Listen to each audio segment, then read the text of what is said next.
Champions ట్రోఫీకి team India ready అయింది. భారీ అంచనాల మధ్య బరిలో దిగబోతోంది. ఇంగ్లాండ్పై వన్డే సిరీస్ గెలిచిన జోష్లో భారత జట్టు ఉంది. రోహిత్ శర్మ, విరాట్ కోహ్లీ, శుభ్మన్ గిల్ ఫామ్లోకి రావడం టీమిండియాకు కలిసి రానుంది. ఇప్పటికే తుది జట్టుపై head coach Gambhir, captain Rohit Sharma ఒక అంచనాకు వచ్చేశారు. ఇంగ్లాండ్తో 3 మ్యాచ్ల సిరీస్తో ఫైనల్ 11 ఫిక్స్ అయినట్టే అని చర్చ జరుగుతోంది.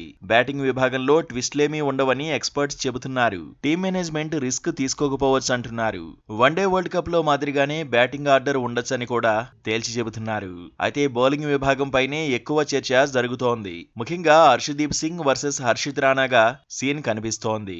జస్ప్రీత్ బుమ్రా గాయపడ్డంతో సడన్ గా సీన్ లోకి హర్షిత్ రాణా వచ్చాడు. ఇంగ్లాండ్ తో టీ20లతో పాటు వన్డే సిరీస్ లోనూ రాణించాడు.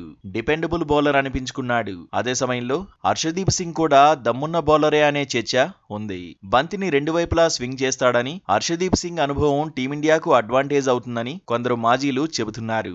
హర్షిత్ రాణా కంటే హర్షదీప్ కే ఛాన్స్ ఇవ్వాలని వాదిస్తున్నారు. ఇదే అంశంపై మాజీ క్రికెటర్ దినేష్ కార్తీక్ రియాక్ట్ అయ్యాడు. దుబాయ్లో భారత బౌలింగ్ లైనప్ ఎలా ఉంటుందన్న దానిపై తన అభిప్రాయాన్ని చెప్పాడు.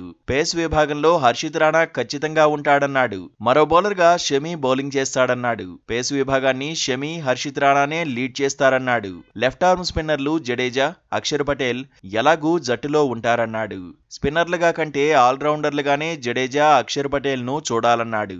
మరో స్పిన్నర్ గా కుల్దీప్ యాదవ్ కు దినేష్ కార్తీక్ జై కొట్టాడు. స్పెషలిస్ట్ స్పిన్నర్ గా కుల్దీప్ ను తుది జట్టులోకి తీసుకునే అవకాశం ఉందన్నాడు. వరుణ్ చక్రవర్తికి తుది జట్టులో చోటు కష్టమే అని తేల్చేశాడు. ఆరో బౌలర్ గా హార్దిక్ పాండ్యా సేవలను వినియోగించుకోవచ్చన్నాడు. బుమ్రా ప్లేస్ లో సిరాజ్ ను కాకుండా హర్షిత్ రాణాను జట్టులోకి తీసుకున్నప్పుడే ప్లేస్ ఫిక్స్ అయిపోయిందని ఎక్స్పర్ట్స్ సైతం అభిప్రాయపడుతున్నారు.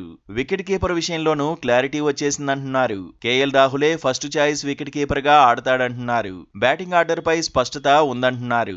ఓపెనర్లుగా రోహిత్, శుభ్మన్ గిల్, వన్ డౌన్ లో కోహ్లీ, 4వ స్థానంలో శ్రేయస్ అయ్యర్ ఆడతాడంటున్నారు. పరిస్థితులను బట్టి అక్షర్ పటేల్ ను బ్యాటింగ్ ఆర్డర్ లో ముందుకు పంపే ఛాన్స్ ఉంటుందంటున్నారు.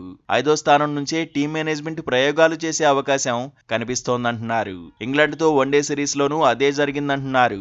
గ్రూప్ దశ నుంచే టీమిండియా ఒకే జట్టుతో ఆడొచ్చు అంటున్నారు. పెద్దగా మార్పులేమీ చేయకపోవచ్చు అంటున్నారు.